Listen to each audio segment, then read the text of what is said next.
We are here again in Sun City West, Arizona on the morning of Sunday the 22nd of March at my parents' house. It's another beautiful late winter or early spring day. I believe the official arrival of spring was this weekend. My guest today is my mother, Sandra Tindell, and we're going to talk about her life today. Fine morning we have. Yes, good morning, Dave, and it's good to have you here in Sun City West for an almost annual visit around this time of year, and we were so happy that you were able to go to a couple of spring baseball games. Yeah, they were fun. And unfortunately your grandchildren could not be here, although we'll see a couple of them later today, and you have a total of 6. That's right. So with that, we kind of started at the beginning and moved forward, and with you, we're going to kind of start here and go back. So, okay. Among your 6 grandchildren are 2 granddaughters, and Kim was the first grandchild you had. Do you remember what you thought when you heard you were going to be a grandma for the first time? Well, it was exciting to think, golly, I'm finally going to be a grandmother, but then when I got the news on the phone when David called, I thought, well, golly, I really am a grandmother now. So thinking about it and actually becoming one was a little bit different, but it didn't take me long to adjust to that, and we were anxious to see the new granddaughter, and who has turned out to be a beautiful young lady. Who got married last fall. That's and right. She was the second of your grandchildren to get married. Ian beat her by a couple of months, but that was a big summer, wasn't it? Yes, she was the first granddaughter, the first grandchild to get married, first granddaughter, and Ian was the first grandchild to get married, and of course, he's the oldest of the grandsons, and she's the oldest of the 2 granddaughters. That had to be something special for you and Dad, I know, to see your grandchildren getting married. Yes, it was, and it happened during the year of our 60th wedding anniversary. When Dad and I had our 50th wedding anniversary, I knew the Lord had blessed us to make it to 50 years because my parents didn't make it, although Dad's parents did. And then to get to 60 years was just almost unheard of, and I was so blessed. And so basically for our 60th anniversary celebration, we flew to the West Coast for Ian's wedding and stayed in a lovely hotel. And then later that year, we flew to the East Coast and stayed in another lovely hotel for our granddaughter to get married. And then, of course, before we left, our 3 sons, David, Alan, and Brian, hosted a 60th wedding anniversary dinner, which was very nice and thoughtful, and so we had a very good summer. Of your 3 children, of course, all boys. All boys. And in those days, it wasn't, you didn't even know usually until the birth. That's right. Whether they would be male or female. That's right. And did you ever catch yourself hoping for a daughter? I don't know. I thought it would be nice because I always had a good relationship with my mother, and by not having any daughters, I kind of miss that. Miss having a daughter to do things with, to maybe where she would confide in me and share girl things and teach her a few things around the kitchen, like the baking, like my mother taught me. And in fact, I made my first apple pies from scratch when I was in 7th grade, the summer of 7th grade. And so I never had anybody to teach, although I have 2 wonderful daughters-in-law who cook beautifully, and that's most interesting. But I have missed the one-on-one. But actually having the children, I never wished secretly, oh, I hope it's a girl, I hope it's a girl. My main thought, I pray that it's healthy and in good shape. And in fact, just before Brian was born, my doctor said, well, I think it's going to be a boy. They would go by the pace of the heartbeat. And he thought I would be disappointed, but I said, no, as long I love my sons and one more will be fine. Let's talk about your mother and your dad. And you were born and raised in southeastern Wisconsin, right? That's right. Little town called Palmyra? Yes, I was born in a hospital in Whitewater, about 9 miles away, but we lived in Palmyra at the time, which only, I don't know how many people it had at the time, but later on I knew it only had about a little over 700 people, so it was very small, and some houses didn't have electricity even if you lived out on the edge or something like that. But later on I found that the doctor recorded me on the birth certificate as being born at home in Palmyra, and I learned that when I went to get my passport. So legally I just say I was born at home in Palmyra, although I know I was born in Whitewater because my mother has told me that on numerous occasions. And you were the oldest of 5 children, right? Yes, it was me and then a little brother named Gerald John, who passed away from some type of bowel infection. Back in those days, in the late 30s, they didn't have the medications they have now. And then my sister Linda, who is living, and then I had another little sister named Mary Ann, and unfortunately she died at about the age of 6 months. She had whatever infection she had, or it was probably like a flu or pneumonia or something, and they just couldn't help her anymore at the hospital. And then Denny was the last. So when I get to heaven, I hope to see my entire family there. And growing up in small town Wisconsin, your future husband was kind of on the other side of the state. Yes, he was. But both of you in small town Wisconsin in the late 30s and the 40s, and I'd imagine that in some cases it doesn't seem that long ago, does it? Well, it doesn't, except that I was 17 when I met your father, and I met him at a roller rink, and I didn't know it at the time, but your father, Jim, was a tremendous athlete. He earned 4 letters, in a school year. He could just do anything. He's just a natural athlete. He's a natural golfer. Any activity he does with athletics, he always did very well. And when he was out there skating under the strobe lights and doing his little circles and all that, I couldn't help but really think, wow. And then we met that night, and I guess I've been going around in circles ever since. That's just perfectly fine. Your father worked on the railroad. Yes, and he loved the railroad. My mother loved the railroad. It's what they used to call back in the 40s a steady job. It was so good after the Depression to have what they called a steady job and to know you had income coming in. And they loved the railroad. They worked toward a pension on the railroad when a lot of companies didn't have pensions and so forth. And so it was always very, very good to us. And it was good to my mother, especially after my dad passed on, that she was still able to collect the railroad benefits. And she was so proud of that.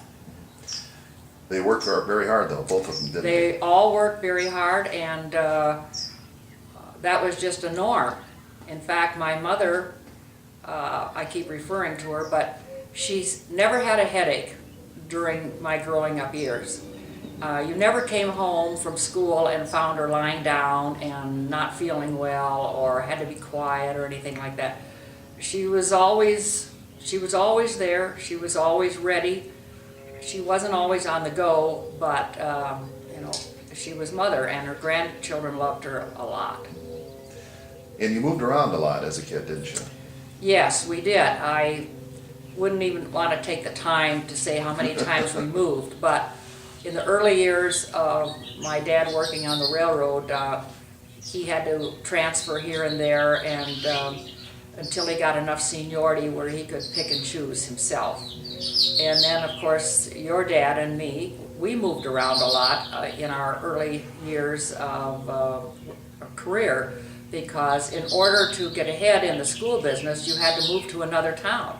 The schools were not big enough where you could just move up.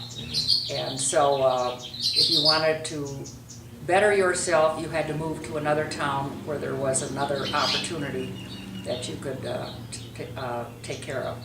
What kind of man was your father?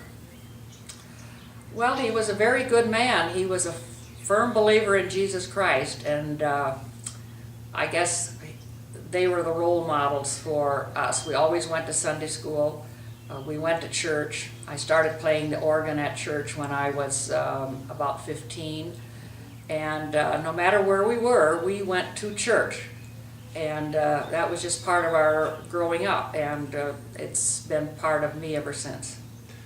And like a lot of parents in those days, they sacrificed a lot for you kids, right? Yes, a lot, especially my mother.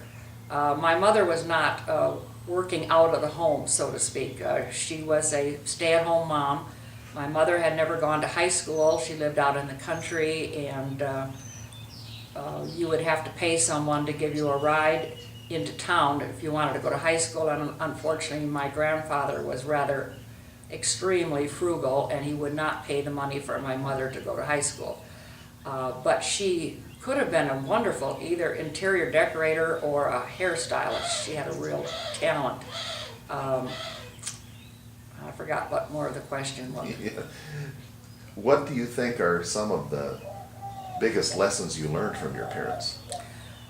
Well, my parents were conservative, and so I've always been conservative, and fortunately your dad has too, so we've never had any conflicts about that. But conservative, in fact, my dad used to say that was a very frugal meal, and I didn't even know what frugal meant. But I understand now. Oftentimes they had gardens, and it was really a plus to be able to say just about everything on the table was grown in our garden, and that's what we liked, and that was just our nature. My dad especially liked homegrown tomatoes. He always had some type of tomato plants. And you moved to Platteville just before your senior year of high school. Now, I know these days a lot of kids, girls as well as boys, would rebel at something like that. If they've been at a school for their first 3 years and now they uproot and they go to a brand new school, they don't want to do that, and that generally drives the decision, but not in your case. No, wherever my dad had to move, that's where we went, and we went when we had to go. There was no looking into the idea of my staying with a relative or a friend for my senior year, and it was very disappointing to move away, and yet a little bit exciting. The town we were going to move to was much bigger. It had a college in it, the high school, which was much bigger. They had their own swimming pool, and so there was some anticipation there, and it turned out it was a very good move for me, because here I was 17. I got the lead in the school play, Our Miss Brooks. I was able to memorize the whole first act in just a couple days. Another girl had tried out for it who had lived there a long time, and the director knew I was in the wings, and to my benefit, she couldn't handle it. It was Our Miss Brooks, and I turned out to be Miss Brooks. So although I started school there a couple days after Labor Day, the play was in middle of November, and there I was on stage and had the lead. Plus I was in girls chorus, I was in madrigal, I was in forensics, and I sang a duet with another gal, and we went a ways, like to the district with our duet. I played the organ at church sometimes, and then of course I had met your dad in October, and in January he went into the military. In March we got engaged, and October we got married. So that's just the way it was back in the 50s. It was not unusual at all for young people to get married shortly out of high school. But I knew a winner when I saw it, and I didn't want anybody else to get him. Do you remember your first date?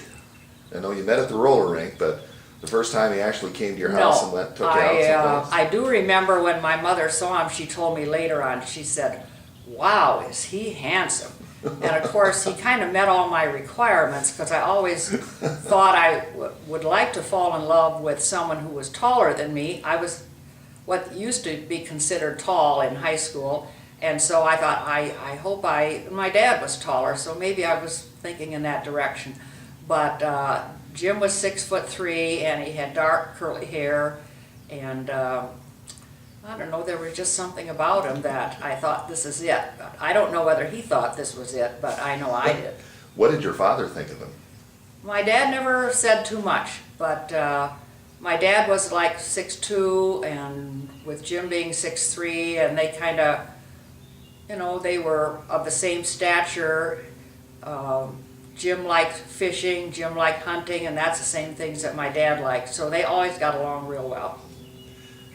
How did he propose to you? Well, it was kind of odd. He never did say, "Will you marry me?" But he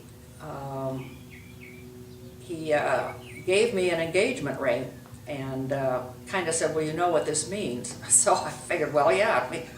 Well, I was excited, but I think we had been to a basketball game. He, being in the military, he was home on leave, and before he went to from Missouri, and he was going to go down to Georgia, to Fort Gordon, Georgia, and so we got engaged, and I was very excited about it. And remember, I was still in high school. This was about middle of March or so, and he had joined for a 3-year time.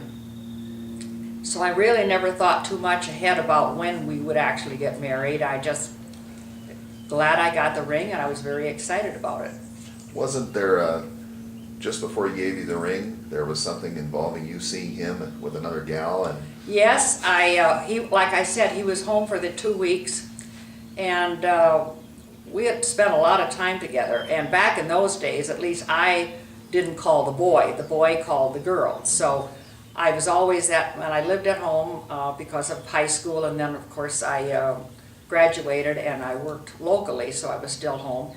And I just didn't call him. I would like to call him, but I just held back and didn't. And we did go to some movies, and we did some riding around in the car, his dad's car and stuff. And this one night, he hadn't called, and I thought, well, I was going to go to the movies. I don't even know why I did. I went to the movie, and at the end of the movie, the lights went up and people started leaving, and out walks Jim with another girl, and I knew what her name was.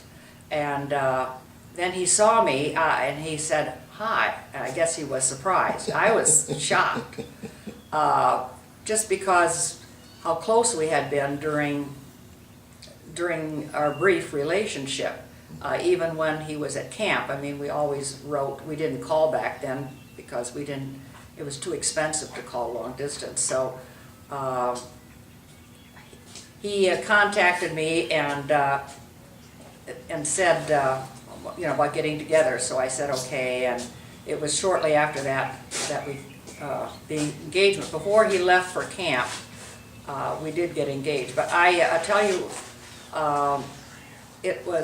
I really had a broken heart.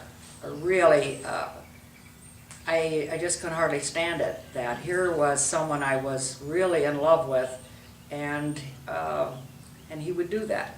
So he always said my good friend talked him into getting the ring, and maybe she did. I didn't know it at the time, but anyway, it was a good move on her part because it's been 60 years, and I know what the gal's name is. I don't even want to say it on tape. So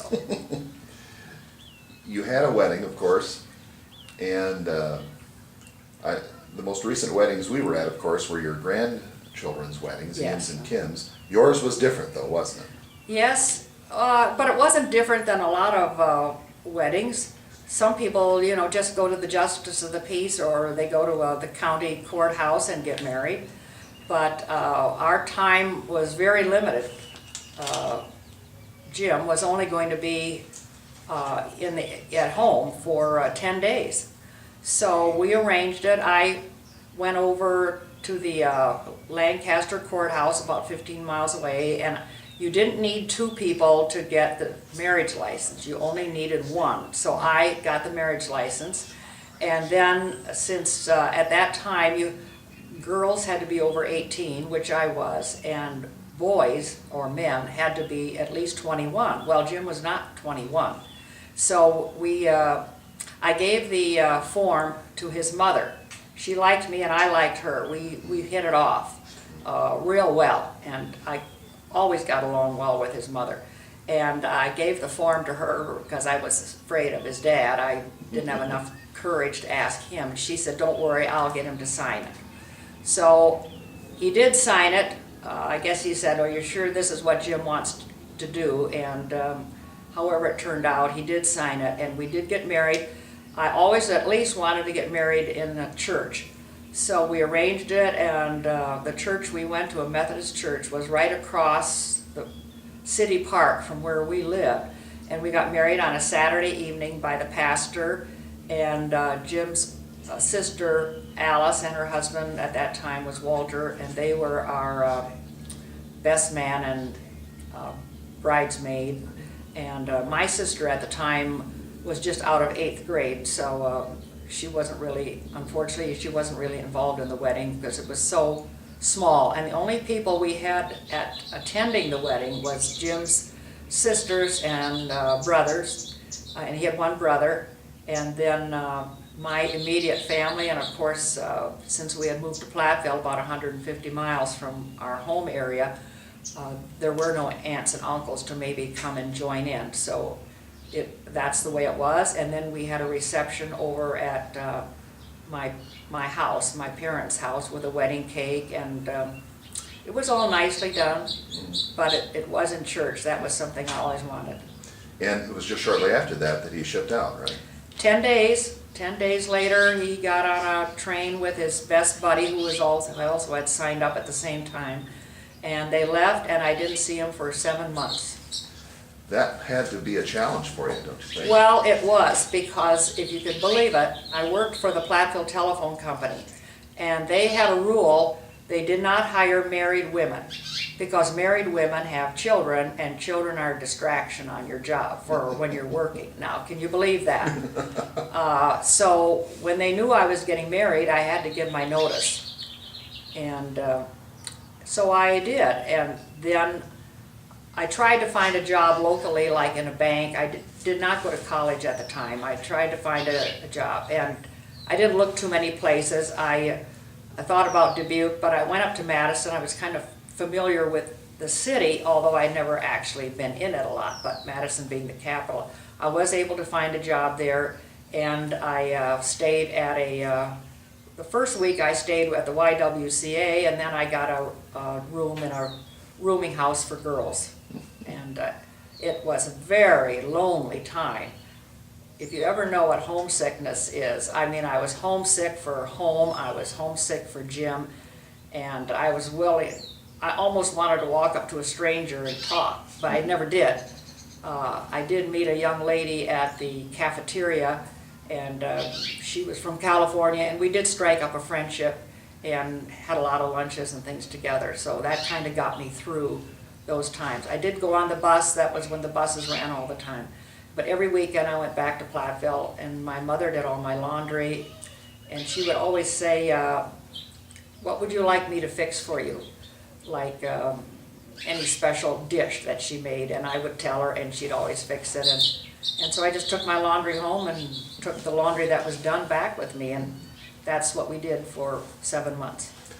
And then you went over to Germany, and you went on a ship, right? That's right, a German ship. A German ship. And so here you were, not even a full year out of high school yet. That's right, yeah. And 18 years old, going on 19 at the time. I was 18 when I went over in May, and then I had my 19th birthday in June. That had to be pretty daunting. Well, it was, and yet in some ways it wasn't. I think I was rather mature for my age, but when I look back on it now, I thought, oh, I don't know if I'd want my daughter, if I had one, to do that. So my dad got me passes on the railroad, and I took a train, I think, from Milwaukee to Chicago, and then got on a train from Chicago to New York City. And this is how naive I was. I got there in Grand Central Station with all the hubbub, and I had 2 suitcases, and I walked across the street to a hotel and asked if I could check in, you know, like they do in the movies. Well, this was no movie. And the guy looked at me like, he said, "Do you have a reservation?" And I said, "No." And I think he realized, obviously, that I was young, being 18. But he was very kind, and he said, "Well, we just don't have any rooms here." But he said, "I'll contact," this was a hotel around the corner. It was not the best hotel, but it was reputable anyway. And I got a room in the very top floor, and to tell you how old it was, it still had 220 watts. I know that because I burned out my travel iron trying to press something. And but I was only there overnight. And then the ship to Germany, and you then took up, really for the first time, as husband and wife. Yes. In a foreign country. You didn't know the language, you were very young, and yet you made a go of it. Well, Jim and I were together, and I can honestly say, that I did not get homesick. And as far as I know, Jim didn't get homesick either. We couldn't talk on any phones. It was way too expensive to call. And we went to the base a lot. We went to a lot of movies. It was only 25 cents to go to a show because it was on the base. And then we'd stop at the restaurant or PX stuff at the base and have some refreshments there. I shopped at the PX and the commissary and rode, they had our army buses going around town where we could ride for free. And plus I met several ladies whose husbands were also in the military, and when we'd go to the base, we would meet in this PX area in the restaurant part, and we'd have coffee or colas or something together, and we got together so that we went to someone's house every Wednesday, and that was kind of fun. Some of us stayed in touch for a while after we all went home, and most of us got pregnant while we were over there, of course, and some gals went back to the States to have their baby, and some didn't, and I said, "I'm not going to go back to the States to have my baby. I'm with my husband, and we're going to have the baby together." So, and that's what it worked out. Yes, we did, and we went to Heidelberg, and that's the only time that Dad had to wear suspenders. He had to buy a pair of suspenders because I guess he just didn't eat. And then after we got home from the hospital and all that, it changed, and while he kept his suspenders for quite a while, he never wore them again. Back you came to the States, and it had been, what, 3.5 years before since you had seen your family? Not quite. It had been 27 months for Grandpa, and 20 months for me, because the 7 months that I waited. I had to wait that long because I didn't have any money. And the one reason why I went on a ship instead of flying was because flying would cost over $300 one way, and going on the ship was $205. Plus I could take a lot of stuff in what they called the hold. So by choosing that, I was able to take more stuff over, more clothes and stuff, so that I wouldn't have to buy anything over there for a long while, and also few of our wedding gifts, like a recipe book and stuff. I can't remember everything, but it worked out better, and what is basically 10 more days when you haven't seen each other for 7 months. And saving $100 was a lot, because nobody gave us any money for anything. We were just on our own. So I saved the money from Dad's, from the allotment check I got once a month, and then I lived on pretty much what I earned, because I got $160 a month. That was $40 a week. And when you work a month, you don't even get $40 a week, so to speak. I did get a job at the Wisconsin Telephone Company. I was only there a short time, and that was a really nice job, and I'm sure my pay went up a little bit, but like I said, it was a very nice job, one of the nice jobs I had along in my working career. And you mentioned you didn't go to college then, but you did later. Yes, let's see, we moved to back near our hometown. That's when we lived in Potosi, and Dad became superintendent of schools. And we were only about 13 or 14 miles from Platteville, where my parents lived, and Jim's parents lived, plus his siblings were pretty much all in the area. So it was kind of like being almost at home. And you and your brother Alan were in school, but Brian was not in school yet. And so I was home with him that first year. And then for some reason I thought, well, with the boys, it was always my goal to eventually get back in the working force in an office setting.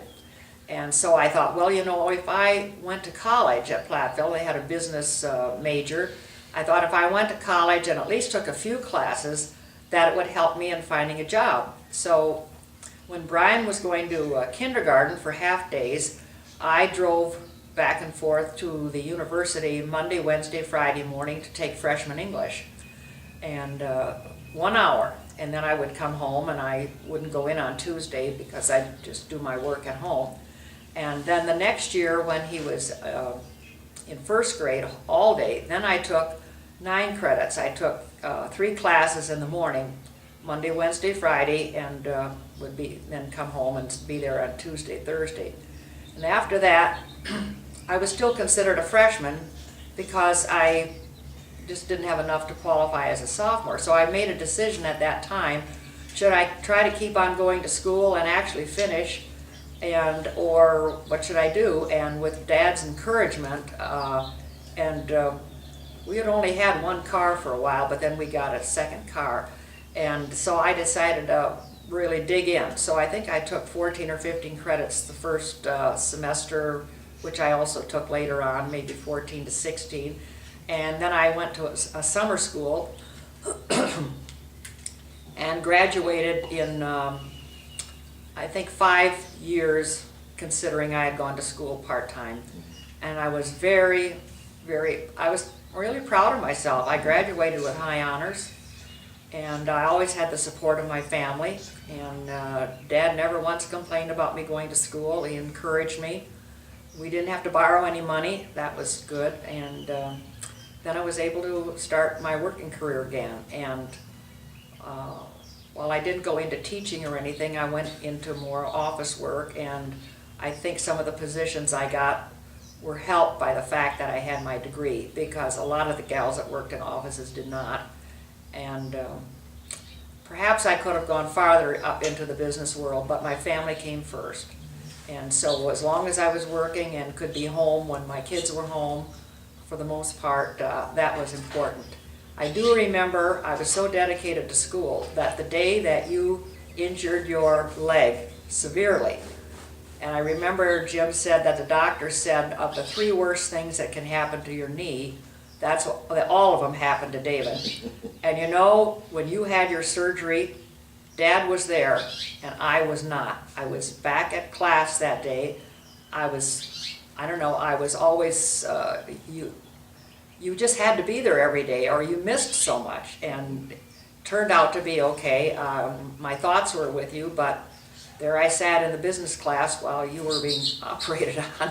Well, I was under anyway, so it didn't make any difference. But I do regret it, and yet in some ways I don't regret it, because it just happened. I made a decision, and that was it. So your boys all made it through high school and on to college, and then came the marriages and the grandchildren. Yes. And all of a sudden, 60 years have gone by. Does that seem amazing sometimes? In fact, when you can say kind of flippantly, oh, 60 years, it went by in a hurry. But it did not go by in a hurry. When you start thinking of the different phases, to think that when Dad and I started out, I was 18 and he was 19. What are the odds nowadays of young people getting married at that age and staying together for 60 years? Probably not much.